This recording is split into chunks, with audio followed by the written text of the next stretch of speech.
क्या आप मानते हैं कि पुलिस अपना काम नहीं करती, कानून की हिफाजत ठीक तरीके से नहीं करती? ये बात कहनी क्या जायज़ है? देखिए, अल्टीमेटली हमारे काम का मूल्यांकन जो है वो जनता को करना होता है जी। मुझे भी अब लगभग 17 साल हो गए हैं पुलिस में जी। और देखता हूँ जगह जगह पब्लिक में बहुत ज़्यादा गुस्सा है, बहुत ज़्यादा नाराज़गी है, बहुत ज़्यादा डिसअपॉइंटमेंट है पुलिस की वर्किंग के बारे में। तो कोई भी पुलिस अफसर अपने सीने पे हाथ रख के ईमानदारी से ये नहीं कह सकता कि हमारे देश की पुलिस सही काम कर रही है। जी। बड़ी मुश्किलों में काम कर रही है, ये तो हम कह सकते हैं। क्या क्या मुश्किलें हैं? अब तमाम तरीके की मुश्किलें हैं, right from the recruitment stage till जो हमारी प्रोफेशनल ट्रेनिंग है और फिर जो हमारी फील्ड में जो वर्किंग कंडीशंस हैं, हर स्टेज पर मैं हमें उदाहरण दीजिए, वर्किंग कंडीशंस कैसी हैं देखिए फील्ड पर? आज भी हमारे देश में जो लगभग 15-20 हज़ार थाने चौकियां हैं, उनमें से कई थाने चौकी टेम्परेरी बिल्डिंग्स में, शेड्स में, टेंट्स में काम कर रहे हैं। जिन कर्मचारियों को पब्लिक को अटेंड करना है, उनके अपने बैठने तक के लिए हमारे पास अगर ढंग की जगह नहीं है, तो मैं समझता हूं फिर उनसे हम ये उम्मीद करें कि वो पूरी शिद्दत के साथ, पूरी मेहनत के साथ, पूरी लगन के साथ काम करें। I don't think it's realistic. तो और क्या क्या दिक्कतें हैं? मतलब एक थाने में क्या क्या दिक्कतें होती हैं? थाना इज एक्सपेक्टेड टू वर्क 24/7। कभी कभी सुबह सुबह किसी मर्डर की सूचना आ जाएगी, कभी कभी देर रात कहीं पे किसी तनाव की सूचना आ जाएगी, कोई भी एक्सीडेंट की लेकिन ये तो पुलिस का काम है इन सब चीजों से झेलना। तो उस काम को अंजाम देने के लिए जो लेवल ऑफ रिसोर्सेज हमारे समाज में, रिसोर्सेज किस किस्म के, मतलब क्या चीजें नहीं हैं ऑफ एवरी काइंड? गाड़ियां कम हैं, सबसे बड़ी दिक्कत मैन पावर बहुत कम है। उसके अलावा वेपन्स हैं, हथियार, आर्म्स, एम्यूनिशन, गाड़ी के लिए तेल और स्टेशनरी।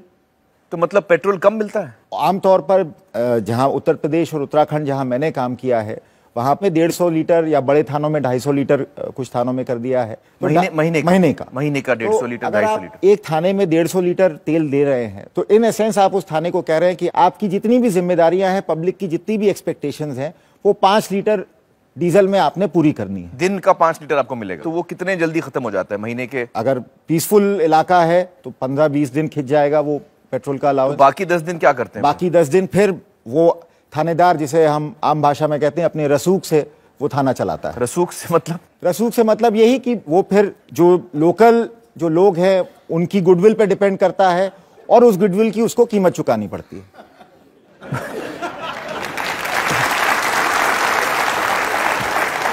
मतलब वो जुगाड़ करता है फिर कुछ? तो जुगाड़ इज अनदर वर्ड। बिल्कुल। टेलीफोन्स हैं जी। टेलीफोन कई थानों में अभी भी हम ठीक से टेलीफोन की सुविधा नहीं दे पाते। मैं तकलीफ में हूं और मैं थाने में फोन करूंगा तो वहां शायद फोन नहीं लगे। अच्छा, और बिजली?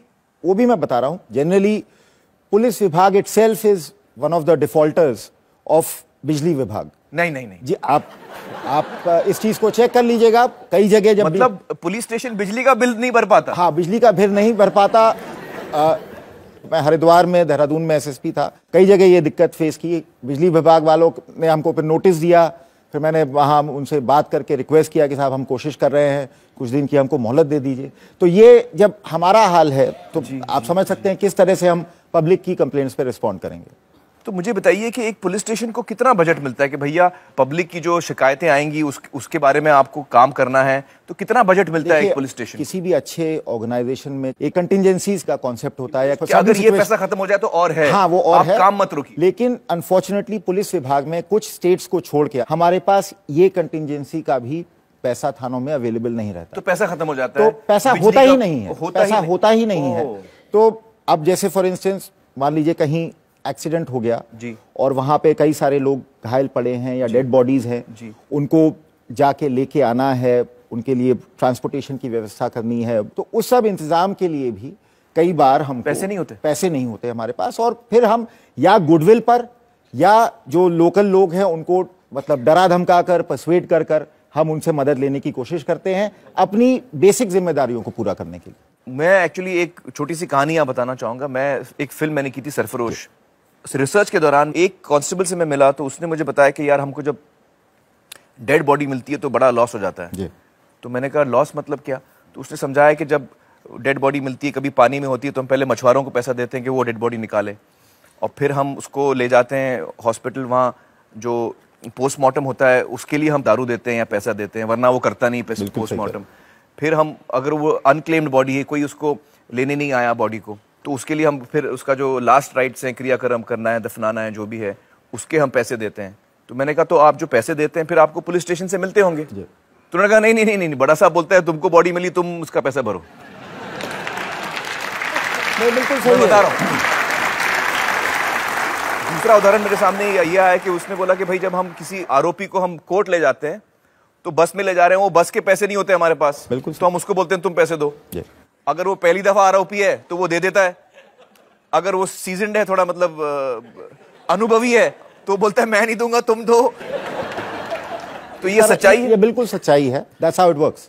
तो जो राज्य सरकारें हैं उनको भी पता होगा कि भैया हमारे पुलिस स्टेशन कैसे चलते हैं, कैसे नहीं चलते हैं, तो वो फिर ये सारी सुविधाएं देते क्यों नहीं पुलिस स्टेशन को, ताकि पब्लिक का काम ठीक से हो। पुराने जमाने में राजा महाराजा जो हैं शिकारी कुत्ते पालते थे। अंग्रेजों ने भी अपने राज में जो पुलिस की जो कल्पना की, वो इसी तरह से की कि पुलिस जो है वो ब्रिटिश राज का शिकारी कुत्ता बन के काम करेगी। और कुछ हद तक वो टेंडेंसी जो है इंडिपेंडेंट इंडिया में भी आई है। Ruling party in power wants to see, is not prepared to see the police anything other than their own शिकारी कुत्ता। शिकारी कुत्ते को भूखा रखो, उसको उसी तरह से पालो, ताकि जब आप कहें, जब आप चाहें, आपके इशारे पर वो आम जनता पर या आपके विरोधियों पर टूट पड़े। ये मेंटालिटी है पुलिस के प्रति रूलिंग एस्टैब्लिशमेंट की। जब तक पुलिस की वर्किंग की दिक्कतों का असली चेहरा पब्लिक के सामने नहीं आएगा, जब प्रॉब्लम ही नहीं समझ पाएंगे तो सोल्यूशन कैसे समझेंगे। अभिनव जी, ये तो बहुत ही गंभीर बात है। चलिए, बहुत बहुत शुक्रिया हमसे बातचीत करने का Abhinav ji. Thank you so much. Thank you. आइए दोस्तों, मिलते हैं हम अपने अगले मेहमान से।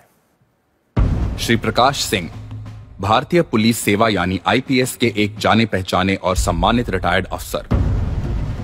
उत्तर प्रदेश के सर्वोच्च पुलिस पद डायरेक्टर जनरल ऑफ पुलिस एवं बीएसएफ के डायरेक्टर जनरल समेत कई वरिष्ठ पदों पर अपनी सेवाएं दे चुके हैं। लोक सेवा में अपने विशिष्ट योगदान के लिए पद्मश्री समेत कई पुरस्कारों से सम्मानित।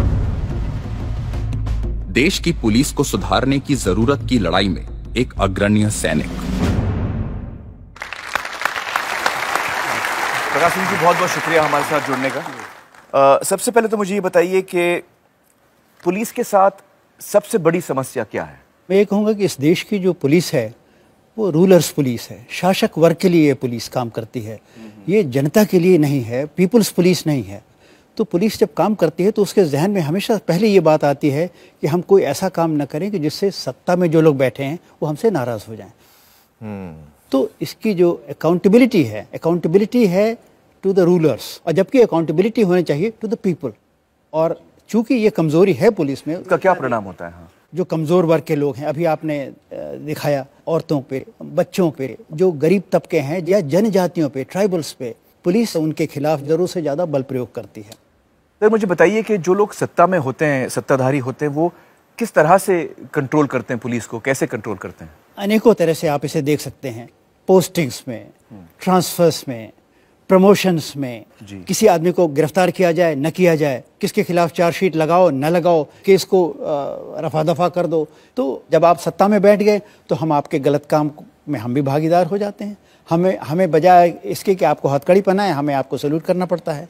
आज वफादारी का कॉन्सेप्ट ये हो गया है कि आप हमारे प्रति वफादार हों, हम चाहे सही काम करें या गलत काम करें। ये वफादारी की नई परिभाषा हो गई है। तो अगर आप हमारे प्रति वफादार हैं, फिर आप कितने भी बेईमान हों, आपको हम अच्छी पोस्टिंग दे देंगे जी। तो इसका डाउन द लाइन डिसिप्लिन पे, मोरल पे असर पड़ता है, बहुत बुरा असर पड़ता है। तो हर रैंक पे लोगों ने अपने अपने राजनीतिक हस्तियों से कहीं ना कहीं लिंक जोड़ रखा है।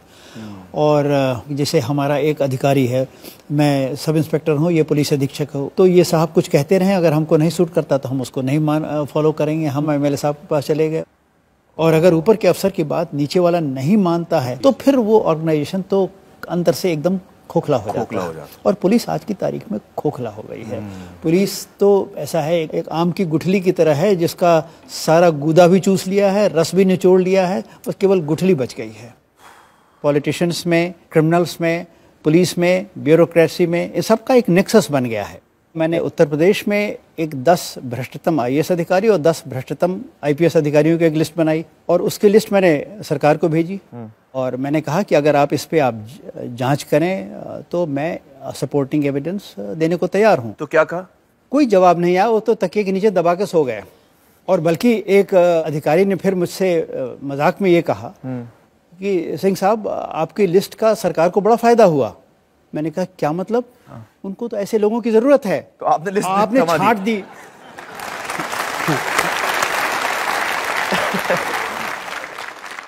और इन हालातों में एक जो ईमानदार पुलिस अफसर होता है उसकी क्या हालत होती है? उसको उस पोस्ट से हटा दिया जाता है, किसी महत्वहीन पद पे साइडलाइन कर दिया जाता है, कूड़ेदान में डाल दिया जाता है या उनके पीछे पड़ जाते हैं कि इनको कैसे प्रताड़ित किया जाए, इनको कैसे दंडित किया जाए।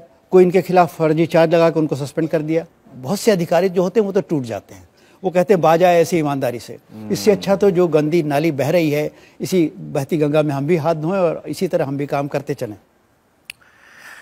प्रकाश जी, सन 1996 में 1996 में आपने एक पीआईएल फाइल किया था सुप्रीम कोर्ट में, जिसमें आपने ये मांग की थी कि जो पॉलिटिशियंस का शिकंजा है, जो इंटरफियरेंस है पुलिस के काम में, उसे खत्म किया जाए। उस केस का क्या हुआ? नहीं, केस तो मैं एक तरह से जीतना ही कहा जाएगा, क्योंकि सुप्रीम कोर्ट ने मेरी सारी बातें मान ली। 2006 के 22 सितंबर को सुप्रीम कोर्ट ने एक ऐतिहासिक निर्णय दिया। क्या निर्णय? मैं संक्षेप में बता दूं। पुलिस में आज सबसे बड़ी समस्या ये है कि पुलिस अधिकारियों को अपने अधीनस्थ यानी सबऑर्डिनेट कर्मचारियों को पोस्टिंग ट्रांसफर में अधिकार नहीं रह गया है। अच्छा। वो भी नेता करते हैं। और उसकी वजह ये है कि फिर वो उनसे काम कराते हैं कि मेरा ये काम है। इसको जो सुप्रीम कोर्ट के जो नए निर्देश आए उसके अंतर्गत ऐसा नहीं हो पाएगा। इसके बाद ये था कि डायरेक्टर जनरल का चयन कैसे हो। अभी आज की तारीख में यह है कि भाई किसका चयन होना, अरे वो आदमी हमारा फेवरेट है, उसको मैं दिन को रात कहूंगा तो वो कहेगा हाँ हुजूर ये तो बिल्कुल रात है, जिसको कहूंगा उसको वो फंसा देगा और भाई पैसे भी थोड़ा देता रहेगा। हाँ, मैंने कहा ये खत्म होना चाहिए।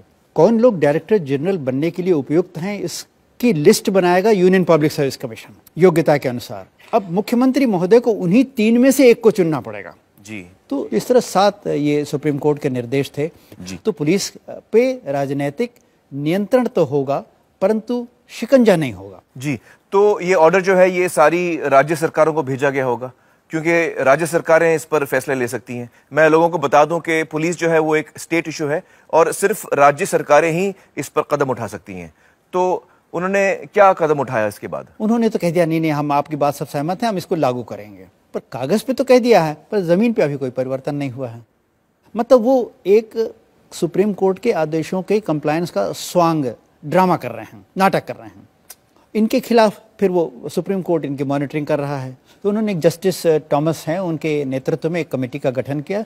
कमेटी ने ये रिपोर्ट दी और उन रिपोर्ट के शब्द ये हैं कि we are dismayed by the total indifference of the states to the compliance of Supreme Court directions. मतलब ये कि ज्यादातर राज्यों ने सुप्रीम कोर्ट के आदेशों का पालन नहीं किया। दोस्तों, मैं आपको बता दूं कि हमने भी जस्टिस थॉमस का इंटरव्यू किया और इस विषय पर उनका क्या कहना था, आइए देखते हैं। One directive which no state had implemented and no state agreed to implement. एक निर्देश है जिसे किसी भी राज्य ने ना लागू किया और ना करने की तैयारी दिखाई कि एक स्वतंत्र समिति बनाए जो पुलिस के तबादले और प्रमोशन का निर्णय ले। एक राज्य के होम मिनिस्टर ने तो बड़ी बेबाकी से यहां तक कह दिया कि हमारा चुनाव लड़कर सत्ता में आने का क्या फायदा अगर हम पुलिस वालों का तबादला भी नहीं कर सकते। तो और कौन सा पावर है हमारे पास?